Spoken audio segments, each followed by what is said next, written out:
콜롬비아 보고타에 가면 해발 1만 피트 산 꼭대기에 성전이 하나 건축되어 있다고 합니다.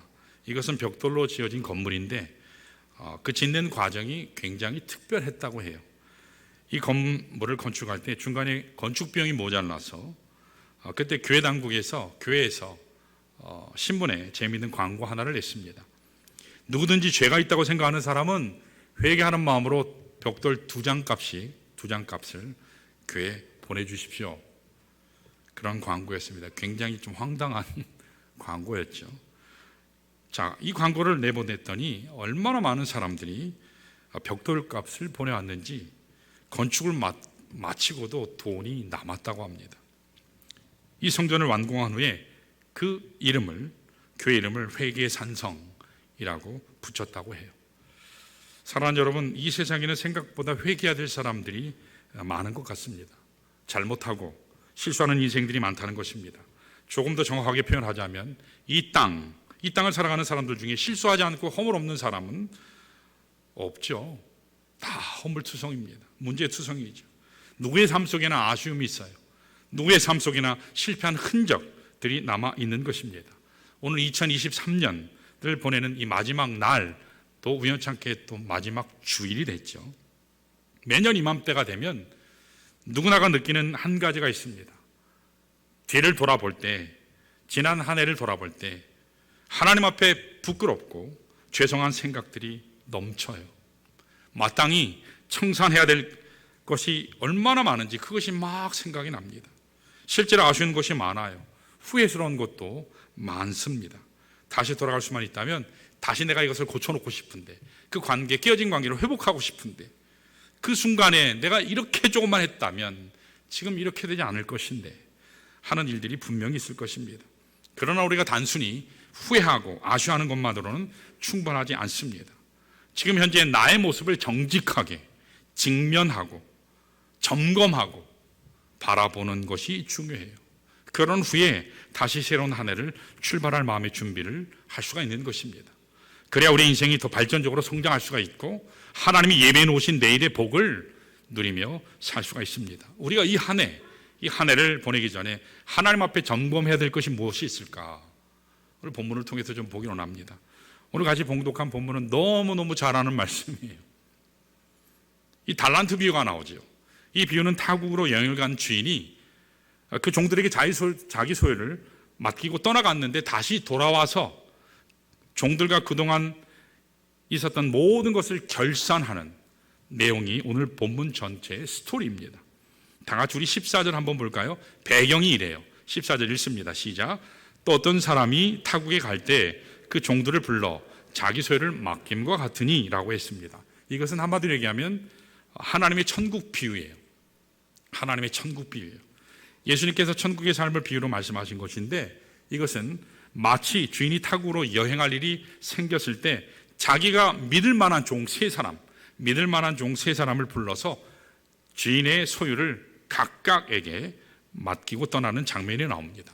자, 그래서 15절을 보시면 그 소유를 종들에게 맡기는 기준이 기록되어 있어요. 맡기는 기준이 나옵니다. 뭐라고 나오죠? 각각 그 재능대로. 각각 그 재능대로 그랬습니다. 여기서 재능대로라고 하는 뜻은 각각 가지고 있는 그 능력의 그릇대로라는 뜻이에요. 여러분, 사람마다 능력이 다 달라요. 배움의 정도가 다 달라요. 수용할 수 있는 그 크기가, 그릇의 크기가 다 다릅니다. 그런데 그 능력과 그릇에 따라서 주인이 자기 소유를 각각 맡긴 겁니다. 그래서 한 사람에게는 5달란트, 또 한 사람에게는 2달란트, 한 사람에게는 한 달란트를 주고 떠났더니 라고 했습니다. 각각의 재능대로 맡긴 것입니다. 여기 달란트라고 나오는데, 이 단어가 여러분 아시는 대로 우리 보통 탤런트라는 용어가 여기에서 나왔죠. 우리 한국 사람들은 탤런트 하면 TV의 연속극에 나오는 배우, 연기자를 생각하지 않습니까? 그런데 원래는 이 달란트라는 뜻이 재능이라는 뜻입니다. 원래 성경 속에서 이 단어는 화폐 단위로 사용되지만 원래는 구약 성경에서는 무게 단위로 쓰였어요. 그래서 한 달란트 하면 금 34kg를 얘기해요. 금 34kg. 자, 그런데 돈을 측정하는 무게 단위였는데 달란트가 34kg니까 굉장히 무겁죠. 이게 바벨론에서는 60kg 정도로 얘기를 했어요. 이게 신약으로 넘어오면서 이것이 무게 단위보다는 화폐 단위로 더 많이 사용하게 됐어요. 화폐. 무게가 아닌 화폐. 그래서 금 한 달란트를 화폐로 바꾸면 엄청난 양의 돈이 돼요. 6천 데나리온이에요. 6천 데나리온. 한 데나리온은 남자 한 사람이 서민 남자 장정이 하루 종일 노동했을 때 얻을 수 있는 품삯입니다. 하루치 생활 분량이죠. 6천 데나리온은 오늘 한국의 경우로 따지면 하루 품삯 10만 원으로 하면 6억이에요. 20만 원으로 따지면 12억에 해당하는 것이 한 달란트예요. 굉장히 많죠. 적지 않습니다. 자, 이와 같이 많은 것을 이 주인의 재산을 종들에게 남겨놓고 갔더니 5달란트 받은 사람은 5달란트를 남겨서 10달란트가 됐어요. 2달란트 받은 사람은 2달란트를 남겨서 4달란트를 남겼습니다. 그런데 마지막 1달란트 받았던 그 종은 한 종은 땅을 파고 돈을 그 땅에다 묻어버렸습니다. 그리고 주인이 왔을 때 묻어뒀던 것을 파서 그대로 가지고 와서 주인에게 내놓은 것입니다. 자, 이와 같은 세 종류의 사람들에 대해서 종에 대해서 주인이 어떻게 평가를 하셨을까요? 여러분들이 잘 아시는 대로 두 종에게는 칭찬을 하셨어요. 5달란트 맡은 자, 2달란트 맡았던 자. 왜냐하면 자기의 것을 배나 100% 남겼기 때문에. 잘하였도다 착하고 충성된 종아, 칭찬하셨습니다. 내 주인의 즐거움에 너희는 참여할저다. 큰 축복의 약속도 주셨어요. 자, 그런데 1달란트 맡았던 사람은 책망하셨어요. 그러면서 뭐라 하셨죠? 악하고 게으른 종아. 그렇게 말씀하셨어요. 바깥 어둠에 가서 쫓아내버리는, 궁극적으로 하나님 나라에서 쫓겨가는 심판적인 저주를 주신 것입니다. 자, 여기서 우리가 주목해야 될 굉장히 중요한 사실이 있습니다. 과연 이 주인이 이 종들을 평가할 때 기준이 뭐였냐는 거예요. 이 종들을 평가할 때 기준이 뭐였냐라는 질문입니다. 주어진 달란트의 숫자일까요? 주어진 달란트의 숫자가 평가 기준이 아니에요. 각각의 재능대로 주님이 주신 것이기 때문에 주어진 달란트의 숫자를 가지고 평가할 수 없어요. 그렇다면 남긴 양인가요? 그들이 남겼던 달란트의 양이 기준인가요? 많은 사람들이 그렇게 해석하기도 하지만 오늘 본문을 자세히 보시면 그렇지 않아요. 왜냐하면 5달란트 맡은 자나 2달란트 맡은 자가 똑같이 칭찬받았거든요. 주인이 칭찬한 내용을 보면 토시 하나 틀리지 않고 똑같아요. 그러니까 그들이 남겼던 달란트의 숫자도 평가 기준이 아니고 양도 평가 기준이 아닌 것을 알 수 있어요. 자, 그렇다면 정말 이 주인이 종들을 평가할 때 중요하게 삼았던 기준이 과연 뭘까? 뭐냐는 거예요. 뭘까요, 여러분?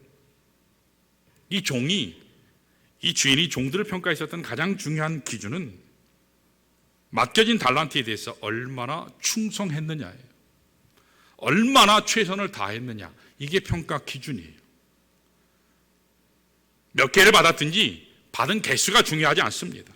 맡겨진 그 달란트에 대해서 얼마나 최선을 다했느냐, 얼마나 충성했느냐. 이것이 주인이 그 종들을 평가할 때 중요하게 삼은 기준입니다. 5개를 받았으면 5에 합당한 최선을 요구하는 것이에요. 2개를 받았으면 2개에 합당한 최선을 요구받는 것입니다. 반대로 하나님은 2개 주셔놓고 5개 남겨라, 그렇게 묻는 하나님이 아니에요. 1개 주신 후에 2개를 가져라고 닥달하시는 하나님도 아니십니다. 우리에게 주어진 달란트가 몇 개이든지, 우리에게 주어진 능력의 양이 어떤 양이든지 그것이 심판 기준이 아니에요.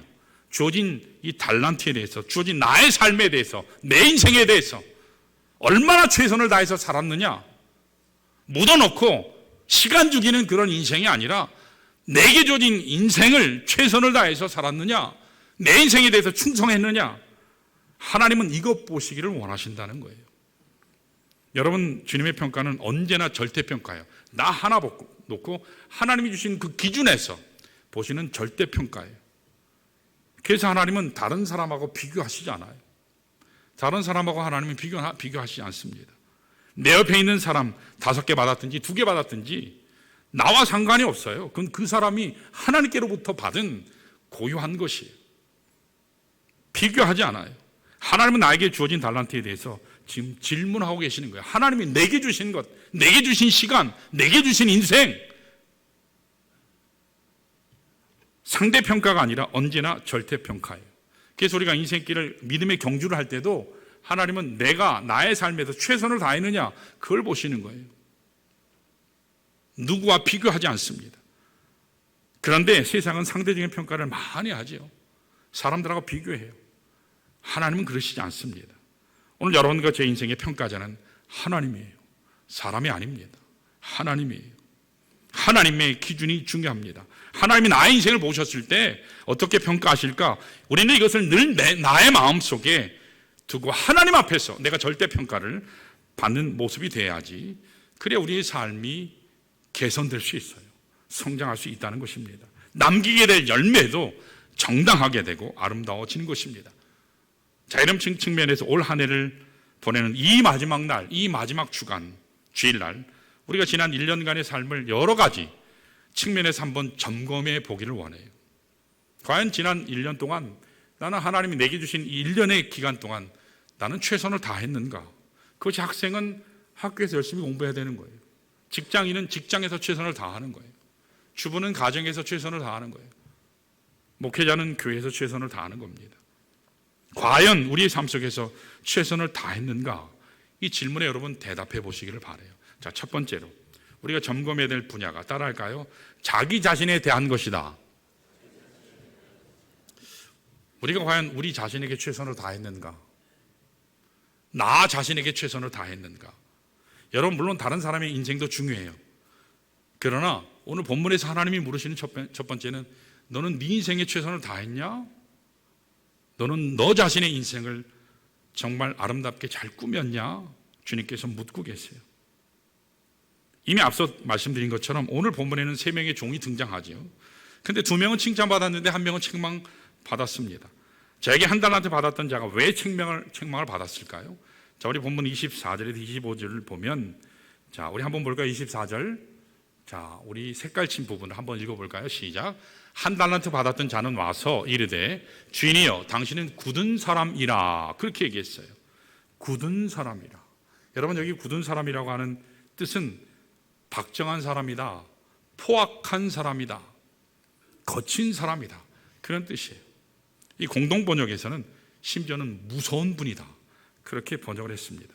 여러분, 이 종은 주인에 대한 인식이 대단히 잘못되어 있어요. 삐뚤어져 있습니다. 하나님을 인식하기는 인식하는데 하나님은 박정하고 포악하고 거칠고 무서운 분이다, 그런 분으로만 인식을 하고 있습니다. 여러분, 이건 절대로 건강한 인식이 아니죠. 물론 하나님은 심판자이시기도 하세요. 다스리시는 엄정한 면도 있어요. 그러나 하나님은, 하나님의 본질은 사랑이에요. 하나님의 본질은 은혜입니다. 이렇게 그는 하나님에 대한 이해부터가 잘못됐어요. 뿐만 아니라 이 사람이 가지고 있는 신앙관 자체도 굉장히 잘못되어 있습니다. 자, 계속 그 나머지 읽어볼까요? 색깔 친 부분 시작. 해치지 않은 데서 모으는 줄을 내가 알았으므로 그랬어요. 자, 여기 보면 심지 않은 데서 거둔다, 이런 생각을 하고 있는 사람이에요. 아무것도 심지 않았음에도 불구하고 무엇인가가 자라고 무엇인가 열매가 있을 것이다, 이게 이 사람의 인생관이에요. 대단히 잘못됐죠. 여러분, 이게 결코 건강한 인생관이 아니죠. 더구나 하나님을 향한 이런 식의 인생관, 신앙관은 건강할까요? 절대로 건강할 리가 없죠. 물론 하나님은 없는 곳에서 유를 창조하시기도 하세요. 아무것도 없는 곳에서 있게 하시는 하나님이시긴 하지만 이걸 제가 부인하는 거 아니에요. 하나님 그만한 능력을 분명히 가지고 계시고 실제로 그렇게 사용도 하신 분이기도 해요. 그렇다고 해서 온 천지를 창조하신 후에 심지도 않고 거두는 삶의 원리를 주셨는가? 그렇지 않다라는 얘기예요. 저는 굉장히 좋은 신앙처럼 보일 수도 있지만 아주 위험한 신앙이에요. 때때로 우리가 병들잖아요, 아프잖아요. 그럼 어떻게 해야 돼요? 이건 내가 믿음으로 기도해서 나으리라. 물론 기도하셔야 돼요. 기도도 하셔야 되지만 어디 가셔야 돼요? 병원 가셔야 돼요. 병원에 가셔야 돼요. 병원도 의사도 약물도 다 하나님이 주신 거예요. 믿음으로 우리가 나아가지만 질병 가운데서도 반드시 하나님께만 절대로 매달려야 될 순간이 오기는 와요.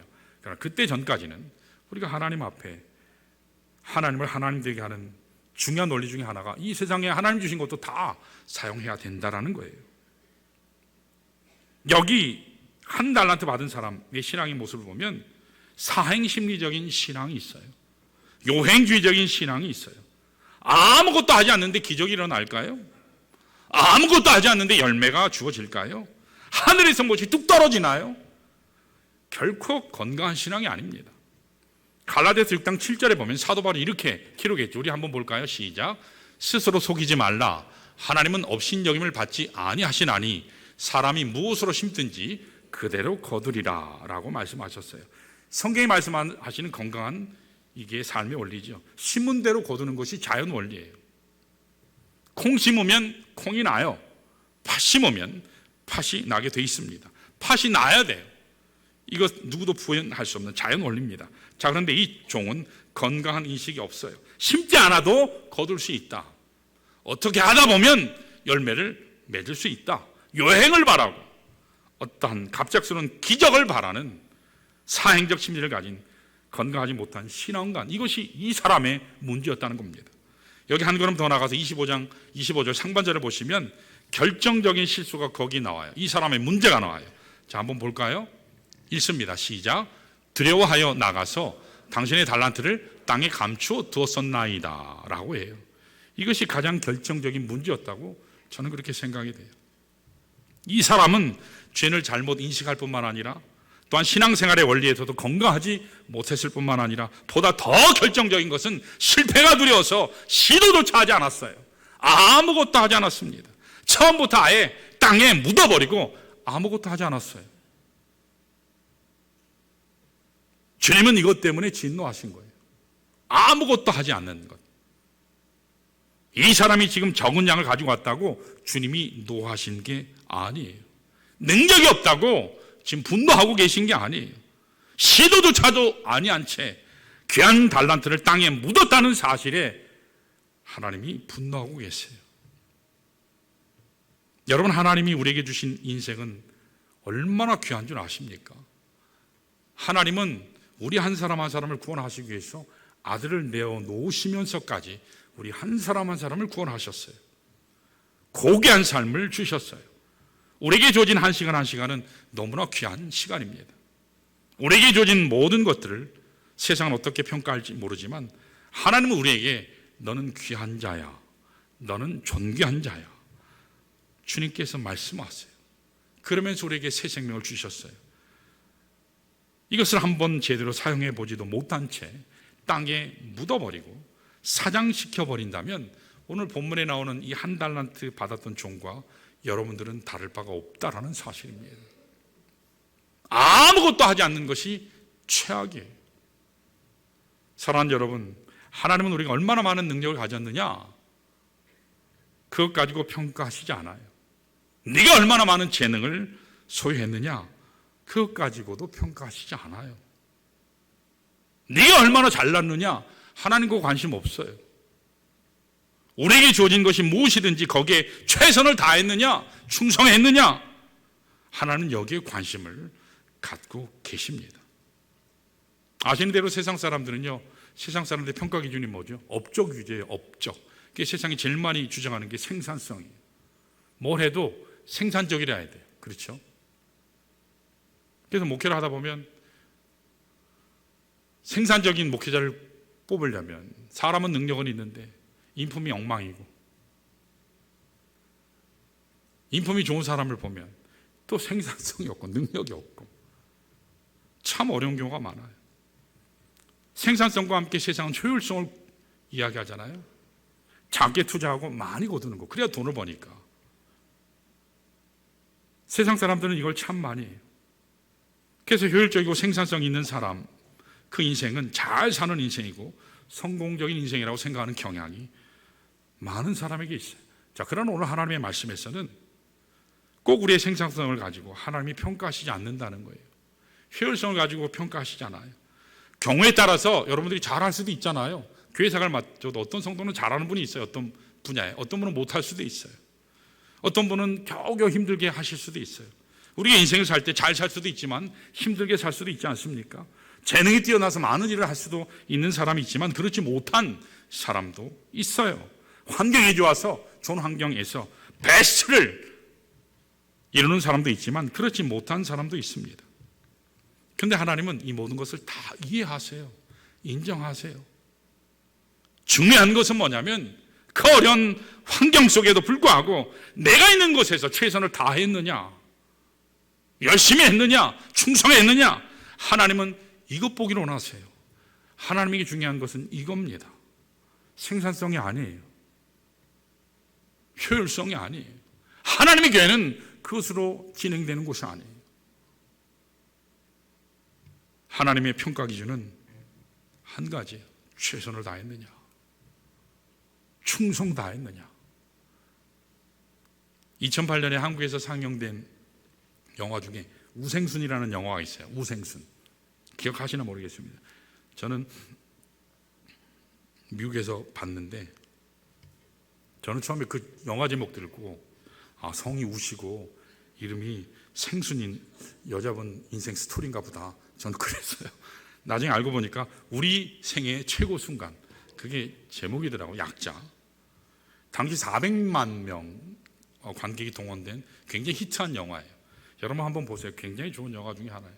2004년 아테네 올림픽에 나갔던 한국 여자 핸드볼 팀의 실화를 바탕으로 만들어진 영화입니다. 그런데 이 영화가 히트한 사실에 대해서 많은 분들이 도저히 히트할 수 없는데 히트했다라고 생각하는 사람도 있어요. 어떻게 이런 영화가 히트를 했을까? 첫 번째 의아스러운 것은 스포츠 종목 중에서도 비인기 종목인데 어떻게 이게 히트를 칠 수 있었지? 우리가 제일 좋아하는 스포츠 종목이 뭐죠? 축구 아니면 야구예요. 축구 아니면 야구, 아니면 하나 더 치면 농구, 이 정도죠. 근데 이거 비인기 종목이에요. 그걸 다뤘어요.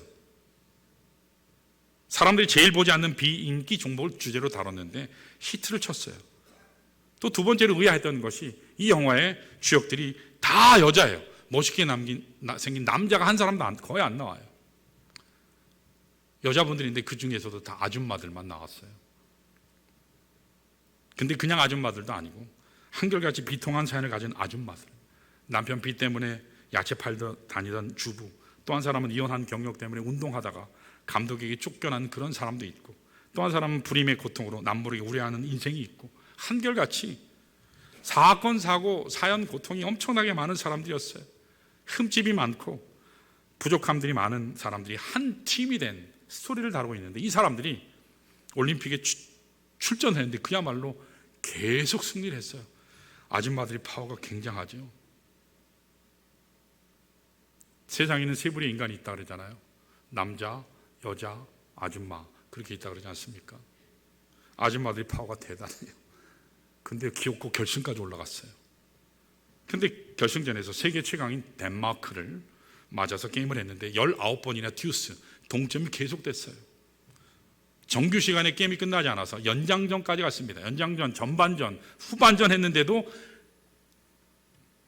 승부가 나지 않았어요. 그래서 할 수 없이 마지막 승부 던지기 128분간에 처절하게 투쟁하고 게임이 끝났습니다. 여러분, 보통 이렇게 게임이 끝나면 어떻게 돼야 되죠? 해피엔딩으로 끝나야 되잖아요. 드라마틱하게 이겼습니다. 그래야 됐는데 결과는 패배였어요. 졌습니다. 그 게임에 졌어요. 우승을 하지 못한 거예요. 금메달도 목에 걸지 못했습니다. 그럼에도 불구하고 게임이 끝났을 때 전 선수가 코트에 나가서 부둥켜 안고 통곡을 하면서 울었습니다. 지켜보던 관중들이 함께 박수를 치면서 울었습니다. 비록 그들은 졌지만 지금 이 순간이야말로 바로 그들 생애 최고의 순간이었기 때문에 감격의 눈물을 그들이 흘린 겁니다. 최선을 다했기 때문에, 충성을 다했기 때문에, 후회가 없기 때문에. 그래서 온 국민도 박수치지 않았어요. 여러분, 많은 사람들은 우승해야 성공이라고 생각해요. 금메달을 따고 1등을 해야지 성공이라고 생각하지만 그게 성공 기준이 아니에요. 사람답게 사는 것이 성공입니다. 사람답게 사는 거예요. 하나님이 내게 주신 성품대로 사는 것이 그게 성공이에요. 자, 옆에 있는 분들 같이 격려해 볼까요? 사람답게 삽시다. 사람답게 삽시다. 여러분, 비록 우리에게 인생 가운데 실은 있어요. 패배에도 불구하고 존엄을 잃지 않는 것. 인간의 존엄성은 하나님께서 우리를 창조하셨기 때문에 인간 한 사람 한 사람이 귀한 거예요. 실패한 적이 있어도 하나님이 우리를 귀하게 여기시기 때문에 귀한 거예요. 실패자라고 패배자라고 낙인 찍으시면 안 돼요. 우리는 결코 낙인 찍히는 사람들이 아니에요. 결코 실패자로 사는 사람으로 결정된 그런 인생도 아니에요.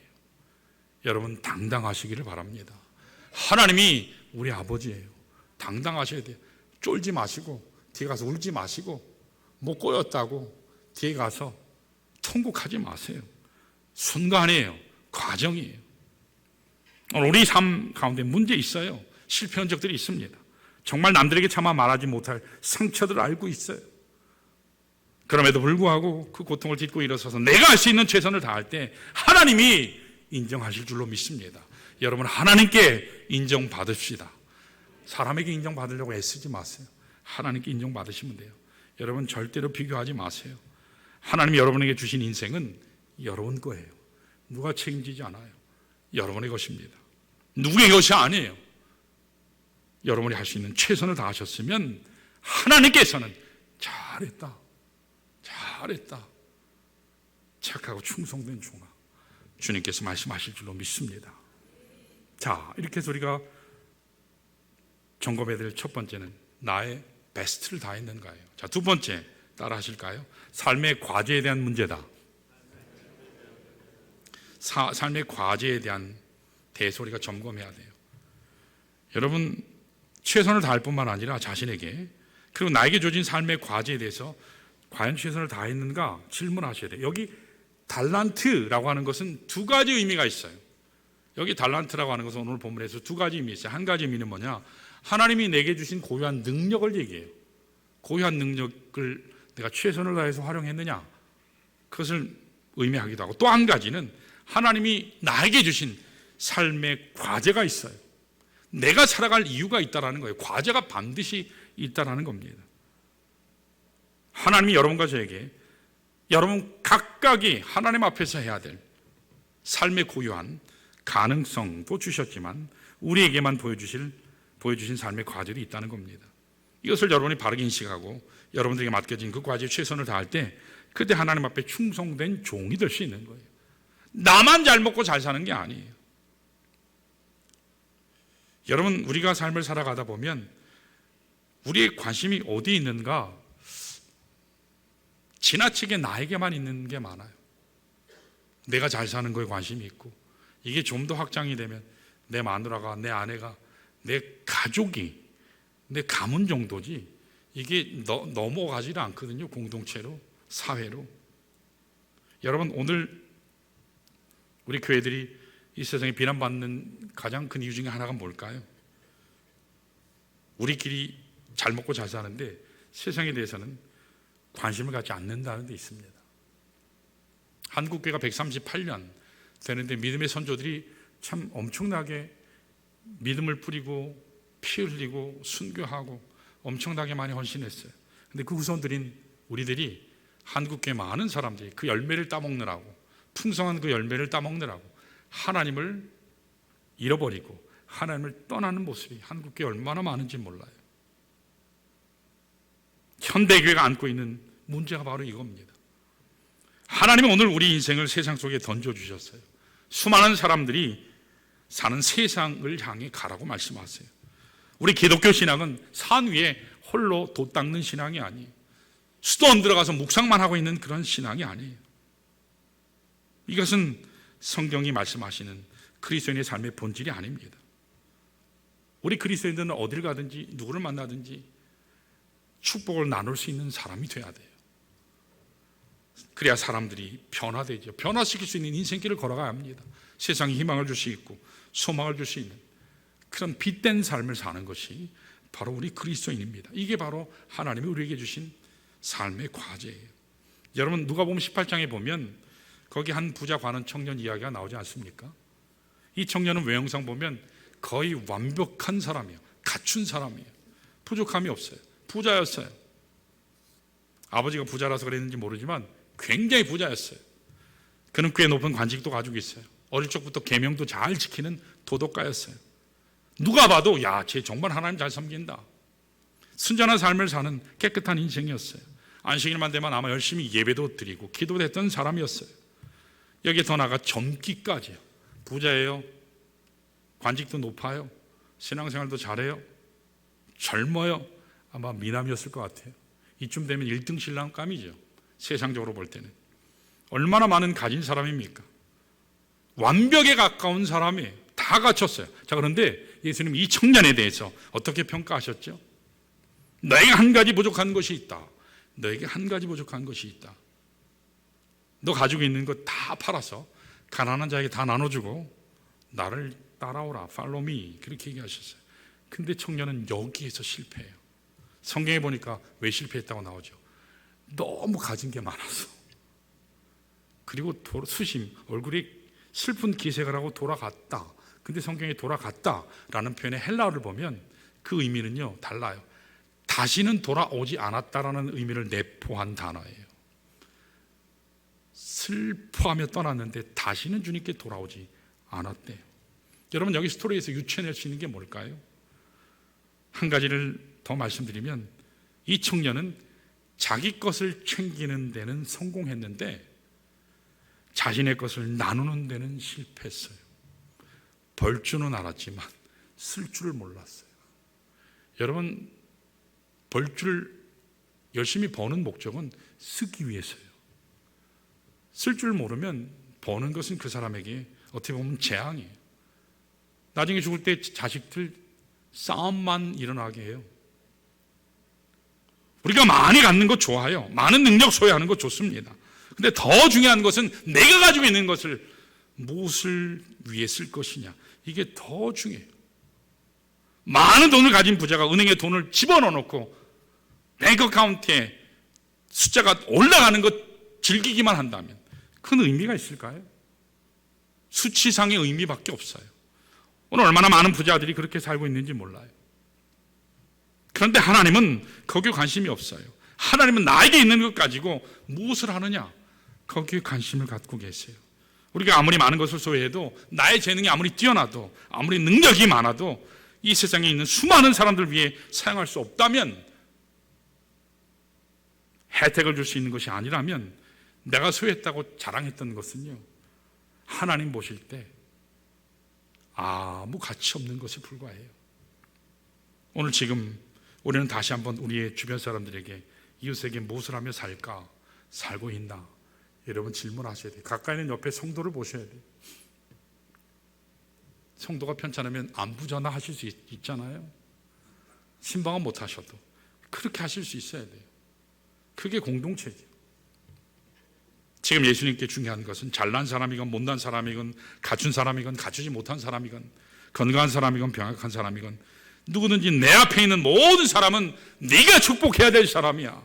너로 인해서 행복자가 되어야 될 사람이야. 그렇게 주님께서 말씀하세요. 자, 한 번 더 얘기해 볼까요?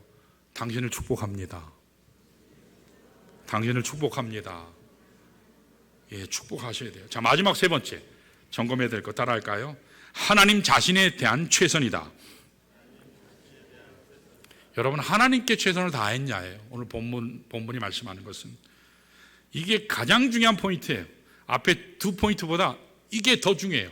이게 궁극적인 포인트예요. 우리가 하나님께 잘해야 돼요. 여러분, 하나님께 잘합시다. 자, 더 크게 하나님께 잘합시다. 하나님께 잘하면 하나님이 절대로 가만두시지 않아요. 하나님이 절대로 가만두시지 않는 두 종류의 사람이 있어요. 철저하게 거역하고 불순종하면 하나님이 절대로 가만 안 둬요. 어떻게 하나님이 쳐요. 무지 아파요. 근데 하나님께 최선을 다하고 하나님께 정성을 다하는 사람은 하나님이 절대로 가만 안 두세요. 축복으로 쏟아 부어주세요. 여러분, 그 사실을 여러분 반드시 하시고 삶에서 이루시길 바라요. 여러분, 우리 인생의 날에는 반드시 결산할 날이 와요. 주님이 오세요. 재림하세요. 이 땅에 오세요. 우리가 들림받을 날이 반드시 와요. 심판대 앞에 반드시 설 날이 옵니다. 여러분 인생의 마지막 날 반드시 심판이 있어요. 여러분들이 믿지 않든지 상관없이 하나님의 말씀에 심판이 있다고 말씀하셨기 때문에 반드시 심판이 있어요. 그리고 그 마지막 결산의 심판자는 하나님이에요. 하나님이 심판해요. 사람들이 아무리 박수를, 너 인생 잘 살았어, 박수를 보내주어도 소용이 없어요. 그날은 주변 사람들이 아무리 오케이, 너 잘했어, 그렇게 얘기해도 의미 없어요. 하나님이 평가하는 것이지 사람이 아니에요. 인간의 역사가 아니에요. 하나님이 평가자예요. 마지막 날 하나님이 나에게 뭐라고 하시느냐, 그게 중요한 거예요. 딴 사람들이 내 욕 좀 하고 날 씹어댄다고 스트레스 받지 마세요. 물론 우리가 인간이니까 스트레스 받죠. 그러나 궁극적으로 하나님이 평가하시는 거예요. 자, 26절 한번 볼까요? 한 달란트 받은 자에게 대해서 이렇게 얘기하셨어요. 자, 색깔 친 부분 읽습니다. 시작. 그 주인이 대답하여 이르되 악하고 게으른 종아. 자, 뭐라고요? 악하고 게으른 종아라고 말씀하셨어요. 여러분, 게으르다라고 하는 것은 이해가 돼요. 그렇죠? 전혀 일을 안 했으니까 게으른 거죠. 그것 때문에 책망받은 것은 이해가 돼요. 일을 하지 않고 그저 땅에 묻었다가 주인 오셨을 때 내놨으니까 이건 게으른 거죠. 이 표현에 대해서는 납득이 돼요. 그런데 그냥 게으르다 하지 않고 앞에 하나 붙였죠. 뭐라고요? 악하다 그랬어요. 악하다. 과연 주인이 그 한 달러 받은 자에게 왜 악하다고 하셨을까? 왜 악하다라고 말씀하셨을까? 우리는 이 대목에서 이 사람이 진짜 범했던 문제를 발견할 수 있어요. 왜 주인이 악하다 하셨을까요?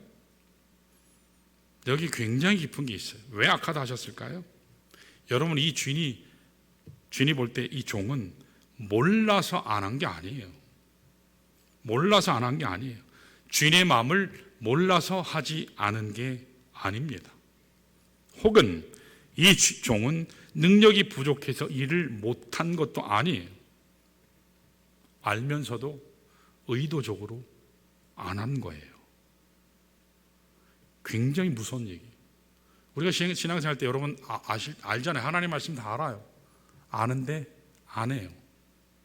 이것을 하나님은 악하다 말씀하세요. 이게 악한 거예요. 내가 아무리 열심히 일해봐야 뭐 주인 몫인데, 뭐 나한테 올 게 없는데, 내 것도 아닌데 주인에게 다 돌아갈 것인데 내가 뭐 때문에 내가 위험을 무릅쓰고 일할 필요가 있냐, 그런 태도예요. 지금 주인에게 다 돌아갈 것인데, 이게 부사역자들의 태도이기도 해요. 부사역자들 보면, 이제 부사역자를 제가 이렇게 키워서 할 건데 이런 태도들이에요. 거의 보면. 여기 있는 한 달란트 맡았던 자는요, 아는데 의도적으로 안 했어요. 재능이 없는 게 아니에요. 능력이 없는 게 아니에요. 충분히 능력도 있고 재능도 있는데 안 하는 거예요. 누가 하겠지? 목사님이 하겠지? 뭐 어떻게 되겠지? 고의적으로 일하지 않은 거예요. 이것을 다른 말로 표현하면 주인과의 관계가 없어요.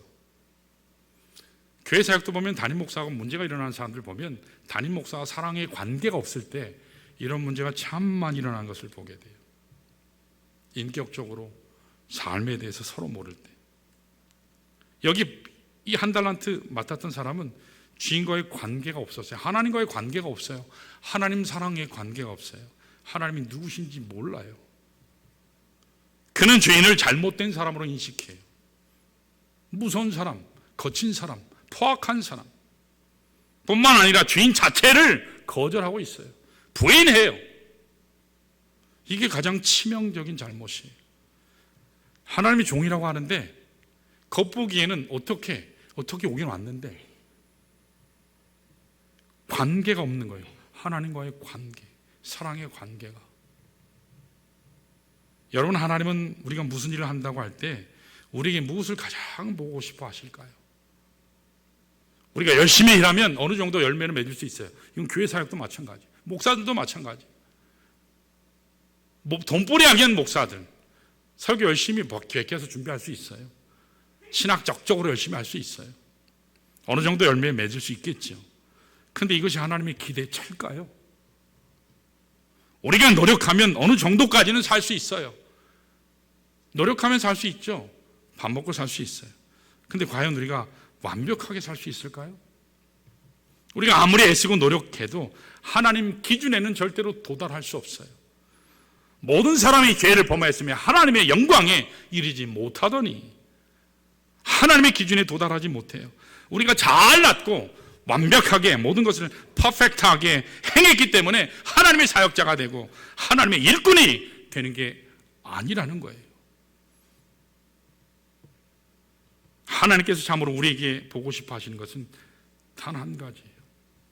우리가 전심을 다해서 하나님 사랑하는가, 하나님 사랑하는가, 이걸 보고 싶어 하세요. 여러분, 하나님 사랑하면 11조는 문제가 안 돼요. 예배 드리는 것 문제가 안 돼요. 직장 삼을 때 주의 성수를 기준으로 직장 잡는 건 문제가 안 돼요. 하나님 정말 사랑하면, 전심으로 사랑하면, 그 은혜를 내가 뼛속 깊이 알면 고치게 돼 있어요. 하나님은 이걸 보고 싶어 하세요. 우리가 하나님께 올려드릴 수 있는 최선은 우리 손에 들려있는 업적이나 능력이나 물질 이런 게 아니고 가장 중요한 것은 우리의 마음이에요. 마음이에요. 내가 하나님을 사랑하는 마음 갖고 있으면 내가 부족해도, 내가 능력이 좀 없어도, 하나님 일 하다가 넘어지고 쓰러지고 사고도 치고 해도 하나님 사랑이 있을 때 하나님 앞에 열매 맺을 수 있는 겁니다. 그래서 어떻게 보면 잘난 사람이 하나님 일을 하는 거 아닌 것 같아요. 부족하지만 정말 하나님 사랑하는, 저희 교회도 그런 성도들이 많아요. 이것이 하나님께 드릴 최선의 모습입니다. 여러분, 하나님과의 관계성이 중요해요. 목사 안수식이 있었는데 예하고 마치겠습니다. 목사 안수식이 있는데 목사님 한 분이 축사를 해주셨어요. 이분이 요한복음 21장에 나오는 베드로에 대해서 말씀을 하시면서, 아시는 대로 베드로가 예수님 3번 부인했잖아요. 베드로가 3번 실패하지 않았습니까? 그 실패는 우리가 실패하는 수준하고 달라요. 이건 치명적인 거예요. 돌이킬 수 없는 정도의 실수예요. 그래서 베드로는 평생 그 실패를 가슴 아파하면서 베드로 전서 후서에도 그 내용을 기록하는 것을 보게 돼요. 근데 말씀을 쭉 나누면서 목사님이 이렇게 질문하셨어요. 하나님, 예수님은 분명히 베드로가 배신할 거 아셨는데, 베드로의 실패를 미리 아셨을 건데, 하나님이 베드로의 실패를 아시면서 부르셨을까? 부르셨구나. 여기에 굉장히 도전을 받았대요. 뻔히 실패할 거 알면서, 뻔히 자기를 부인하고 자기를 버리고 저주하기까지 할 것을 아시면서도, 그가 처참하게 무너질 것을 아시면서도 하나님이 베드로를 부르셨다. 여기에서 이 목사님이 엄청나게 표현할 수 없는 은혜를 받았다고 합니다. 여러분, 하나님이 왜 베드로를 부르셨는지 아세요? 여러분, 하나님이 왜 베드로를 부르셨는지 아세요? 베드로가 뭐 완벽한 인격을 가졌기 때문에요? 잘나서요? 많이 배워서요? 뭐 1, 2대학 나왔어요? 부자라서요? 전혀 아니에요. 베드로의 능력이 뭐 특출나서요? 아닙니다. 베드로에 엄청 덤벙거렸어요. 항상 말이 앞섰어요. 그래서 수습하기가 힘들 정도로 실수투성이었어요. 말과 행동으로 수많은 실패를 했어요. 그런 사람이었어요. 우리가 베드로 보면 참 은혜가 돼요. 왜 은혜가 되는지 아세요? 나거든요. 나갔거든요. 오늘 열심히 잘하다가 내일 또 확 변해요. 딴짓해요. 오늘 좋았다가 내일 또 이상한 짓 해요. 이게 베드로거든요. 근데 베드로하고 우리하고 얼마나 똑같은지 몰라요. 그런데 왜 예수님께서 베드로를 그렇게 불러서 사용해 주셨을까? 왜 불러서 사용해 주셨을까? 베드로의 가슴 속에 있는 주님 사랑을 알기 때문이에요. 주님 사랑을 알기 때문이에요. 그거 하나예요. 그래서 예수님께서 실패한 베드로를 찾아가셨잖아요. 갈릴리 바닷가에.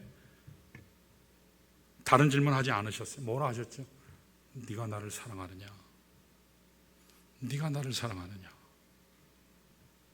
예, 주님. 제가 있는 모든 사람보다 주님 사랑하는 거 주님이 아십니다. 그 한 대답으로 끝. 다 된 겁니다. 주님 뭐라 하셨죠? 내 양을 먹이라, 내 양을 치라 말씀하셨어요. 사랑하는 여러분, 오늘 우리에게 많은 실수가 있어요. 많은 부족함이 있습니다. 열심히 산다고 살아왔지만 여전히 하나님 길에 미치지 못하는 우리의 삶이 있어요. 지난 한 해 그렇게 살아왔을 수도 있습니다. 그럴지라도 주님의 사랑을 알고 그 은혜를 깨닫고 그분 앞에 있는 모습 그대로 나아가셔서 다시 은혜 구하시기를 축원합니다. 실패해서도 주님은 우리를 다시 안아주세요. 실패했다고 꾸중하지 않았어요. 안아주세요. 그래서 우리로 귀한 일 감당하게 하십니다. 주님 오시는 그날까지, 주님 오시는 그날까지 달려가게 하실 줄로 믿습니다. 이 시간 우리 모두 일어나셔서 우리 말씀 기억하면서 주님 다시 오실 때까지 우리 찬양하시면서 결단하고 우리 폐기도하고 마치겠습니다.